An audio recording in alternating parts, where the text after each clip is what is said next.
Salut tout le monde! How is everyone doing? I hope you're doing well. Today's video is going to be the, as you probably saw in the title and the description, the TAPIF video, TAPIF, Teacher's Assistant program in France. I don't know why I had to think about that. Anyway, yeah, so I had a few requests from other people asking about the program, what it's about, what I'm doing, how it works, how it's been working in this time of COVID, how I applied, and what it's been like since being here. I really wanted to make this video to maybe give a little bit more of perspective from someone who's actually doing the program versus the manual that you can read online when applying to the program.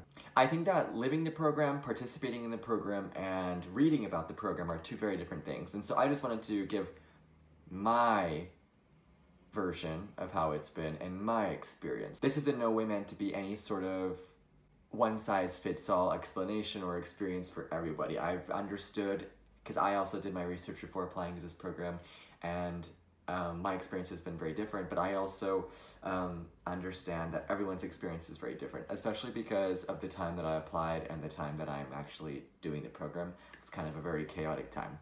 So please listen up. I hope you enjoy, and I hope I'm able to answer all of your questions that you guys have been having. That all being said though, I want to remind everybody that once again, I think that all the kinks will have been worked out by now, and I know that the application deadline has passed, so this video is maybe more applicable to those who have already applied and are waiting to hear back. I think that it will be more smooth and hopefully have a better experience, and the instructions will be a little more clear as far as the deadline is concerned. I would like to focus more on how my experience has been since arriving in France and what TAPIF has taught me so far. First of all, the first thing to know is that because as the COVID news broke out and as we started seeing more and more cases, the program was delayed and the application deadline was actually pushed back. This actually happened before any sort of COVID stuff really came to light, but they did push it back, as I've noticed that they've pushed this deadline back to a later date in January. So that happened. Then they pushed it all the way back even to February. I still don't know why they pushed it back. I don't know if it was because they had fewer applicants that they were anticipating, or if they weren't happy with the selection of applicants that were applying, or if it was because they were trying to buy themselves more time, seeing that an eventual health crisis was on the horizon. That being said, because the deadline was pushed back, they also were giving us very strict instructions to not apply for a visa until our acceptance letter came. This is very normal. I wouldn't apply for a visa until you had an acceptance letter. Secondly, because it was pushed back so far, I actually didn't get my acceptance email until the month of June. But by the month of June, we were in full swing COVID, and for me, at that time, I was even considering not even participating in the program, and I was also wondering if the program was even going to happen that year. So that being said, when I received that announcement in June, they were still telling us to hold off on the application for any sort of visa because they weren't sure if we were going to be going or not. I think that they worked out, they probably have, this is my opinion, they may have worked out all the kinks by now. Actually, by the time they gave us the green light to go apply for our visas and go to the book an appointment with the embassy, everything was booked, and I had to wait the 2-week waiting period before being able to see the new calendar and hopefully get an appointment in that new calendar. So all they can tell you is to monitor the calendar every single day, a few hours every single, to monitor it a few times throughout the day, every single day, because they also don't tell you when the new 2-week period happens to apply for an appointment at the nearest embassy or visa application center near you. I think there are 9 of them. So I had to check every single day until the availability opened back up. Sure enough, it had been renewed, the period, and I was able to book an appointment at the one in Los Angeles, which was the closest one to where I live. I live in I'm from Southern California. So it was pure luck. Once I got that notification and I had that appointment booked, I was able to go to the visa application center in Los Angeles, the consulate, and apply for the visa. From that day until the day that I actually received the visa, it was only 13 days. In a perfect world, they tell you, I think 15 days to 4 weeks. So I don't know if it's because they have a less of an influx of applications due to the fact that no one was able to travel, or if it was because, I don't know. So it was pretty cool.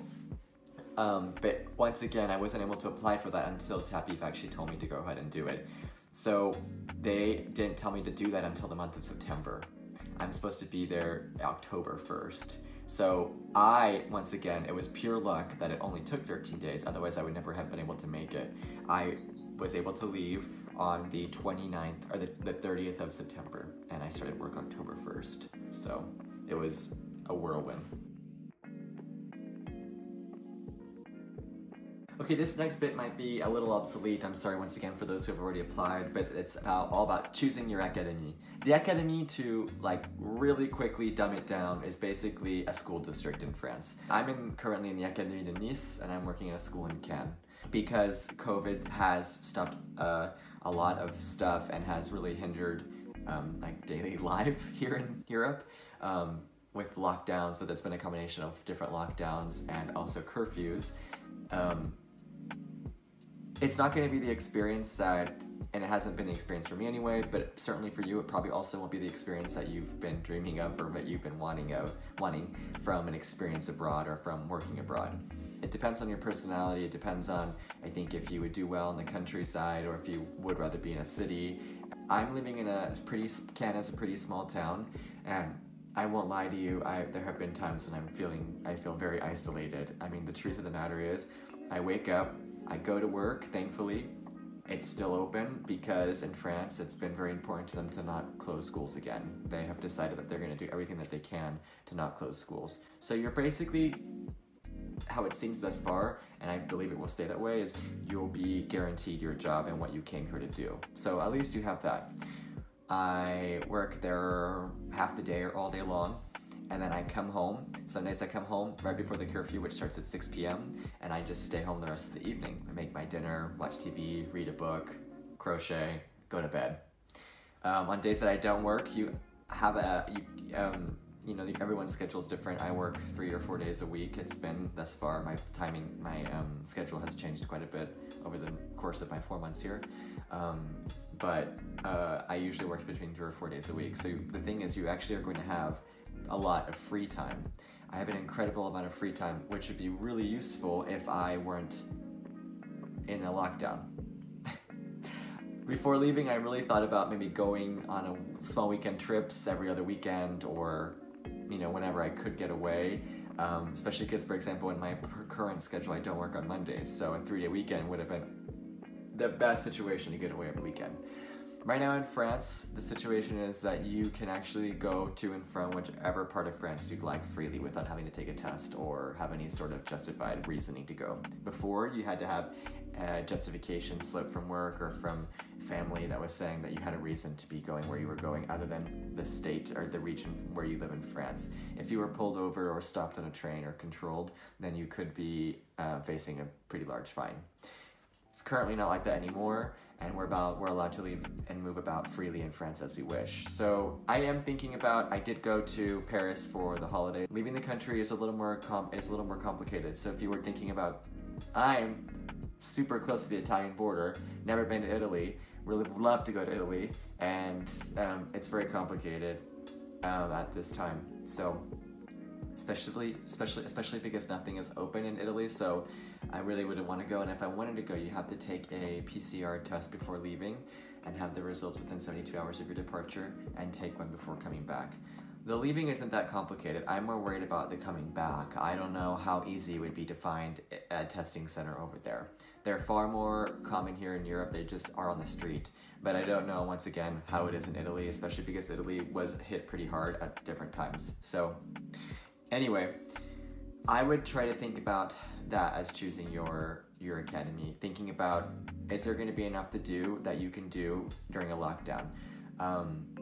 For example, bars, restaurants, cafes, theaters, cinemas, gyms, museums are all closed, and they have been closed since the beginning of October here in France. So are you going to enjoy just walking around your city? Is that going to be enough for you? Is your daily trip to the boulangerie going to be enough for you? These are things that you should consider. I am doing all right alone. It's fine. I have no friends. I have 0 friends.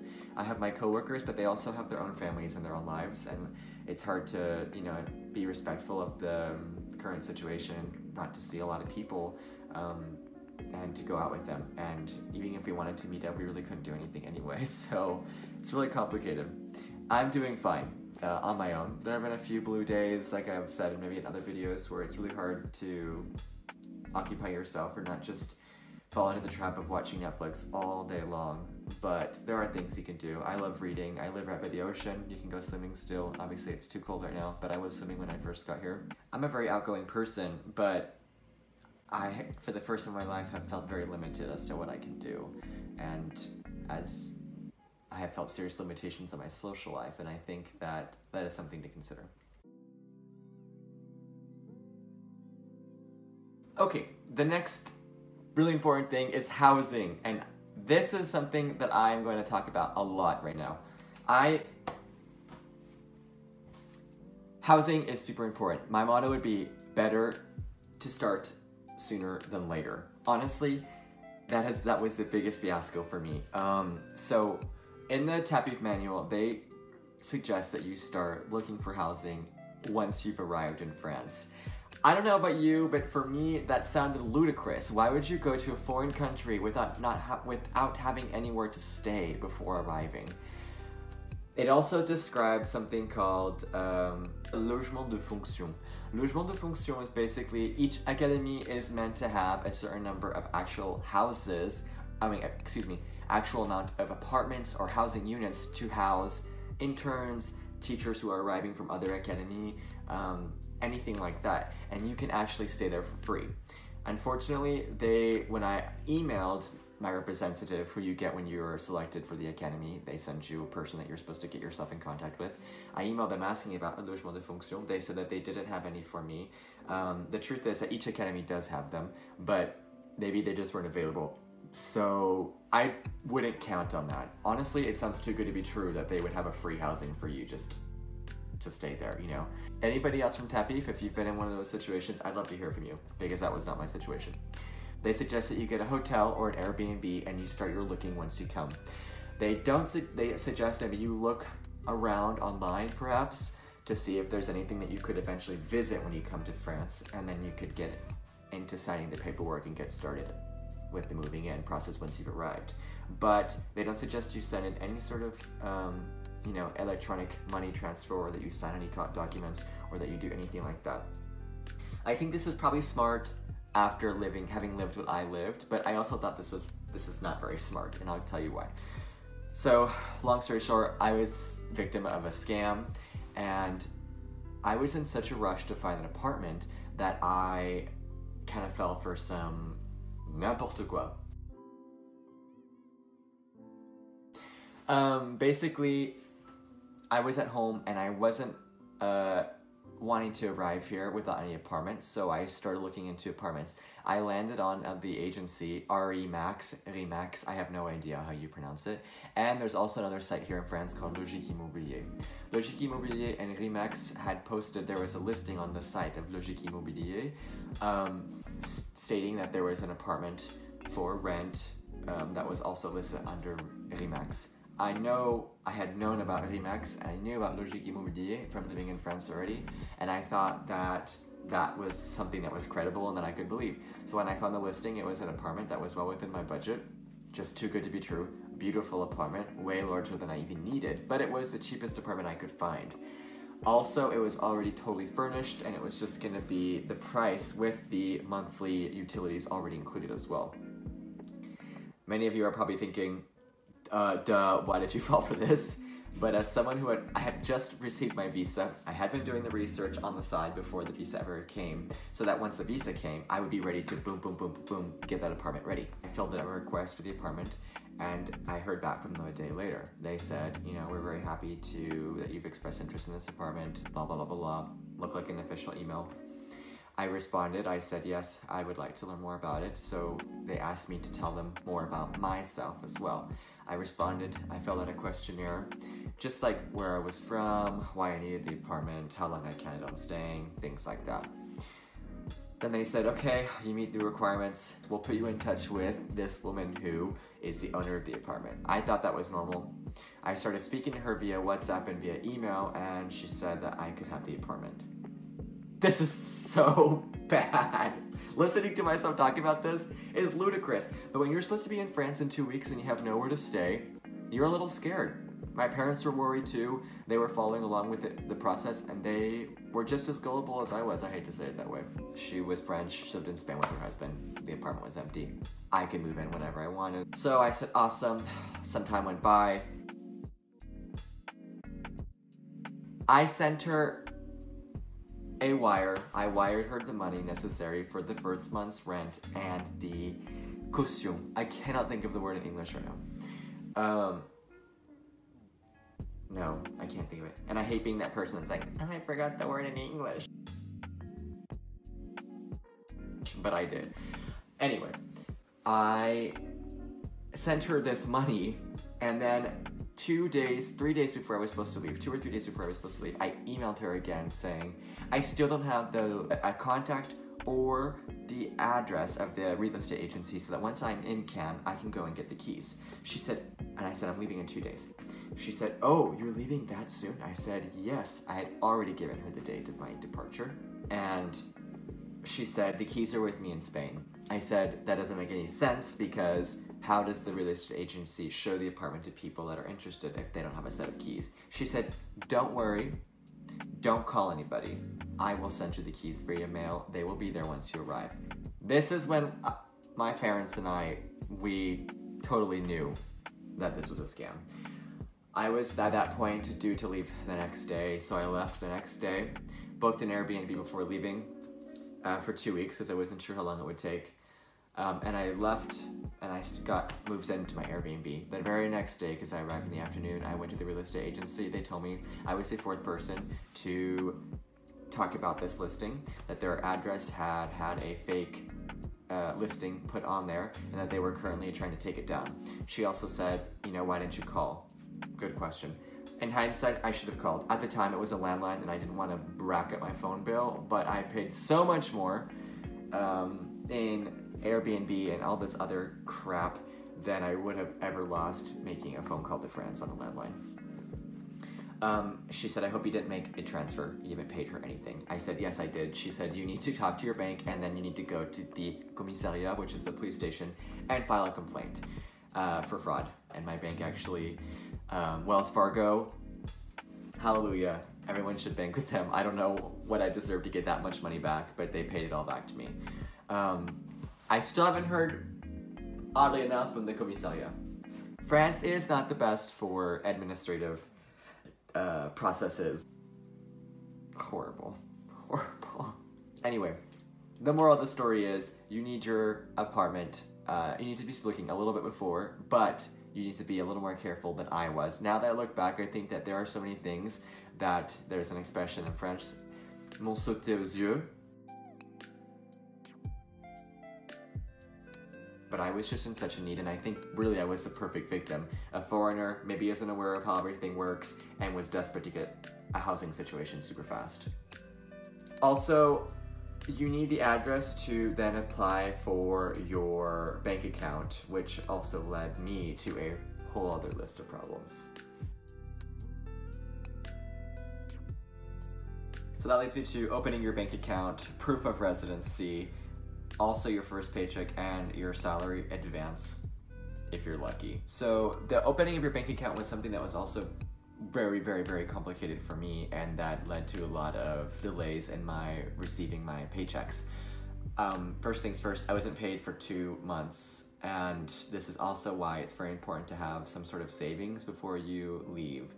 I would recommend, I think the manual also suggests that you leave with anywhere upwards of like $3,000 to $5,000 in savings.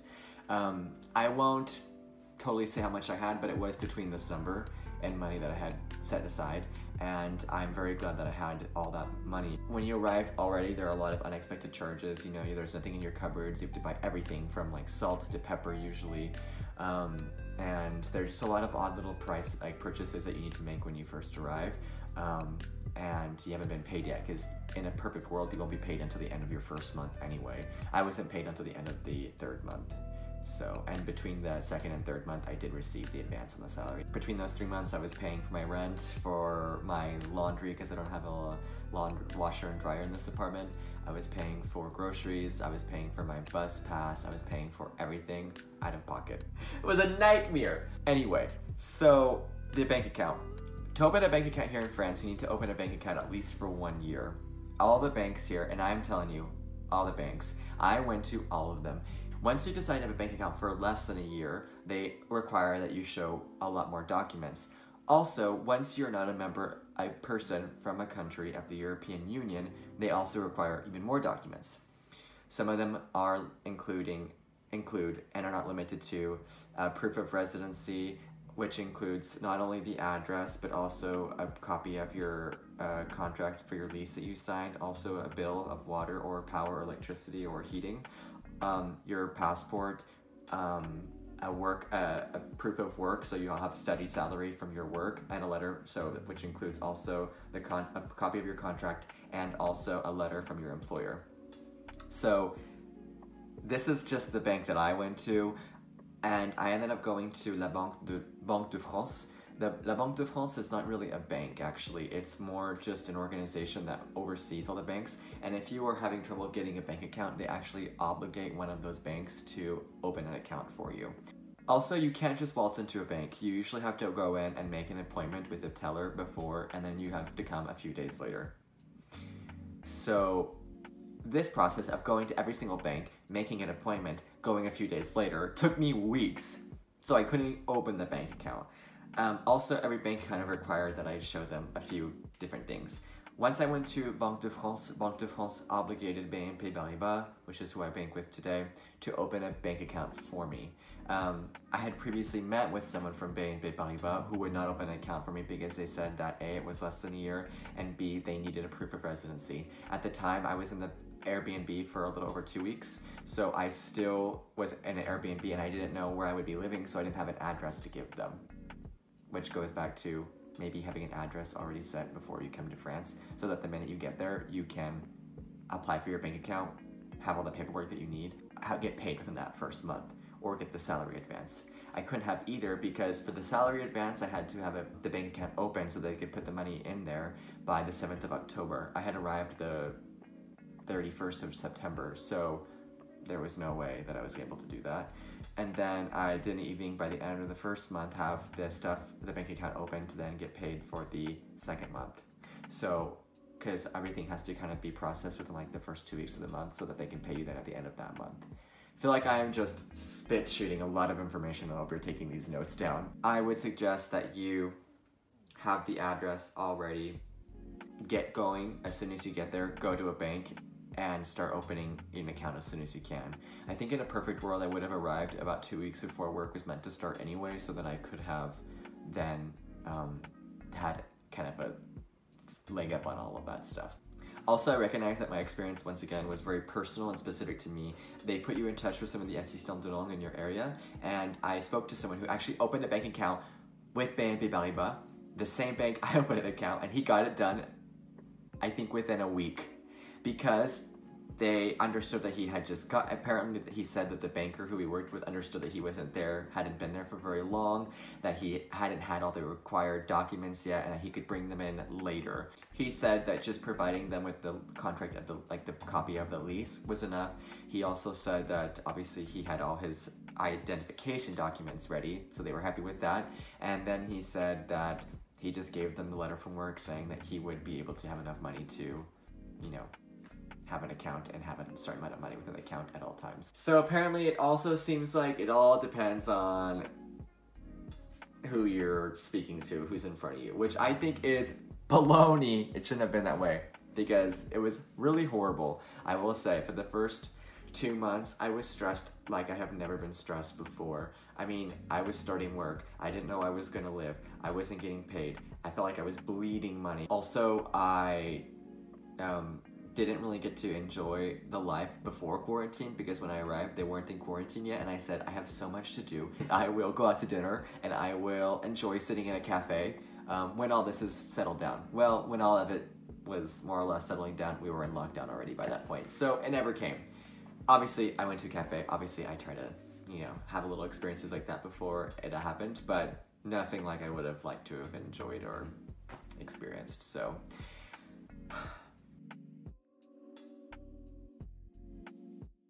I hope this video has helped you guys. I hope that you are excited for TAPIF. I hope it hasn't discouraged you from TAPIF either. It really is a great program. I have enjoyed working with my students. I've enjoyed making relationships with the teachers. I have enjoyed being immersed in the French culture. It is such a joy to be back here. I did live here for a few years already, and it is such a joy to be back here and just living here. And for me, I take so much pleasure from just going to the boulangerie or just walking along the Croisette, which is along the ocean here where I live, and just being here and hearing French and living an amazing experience.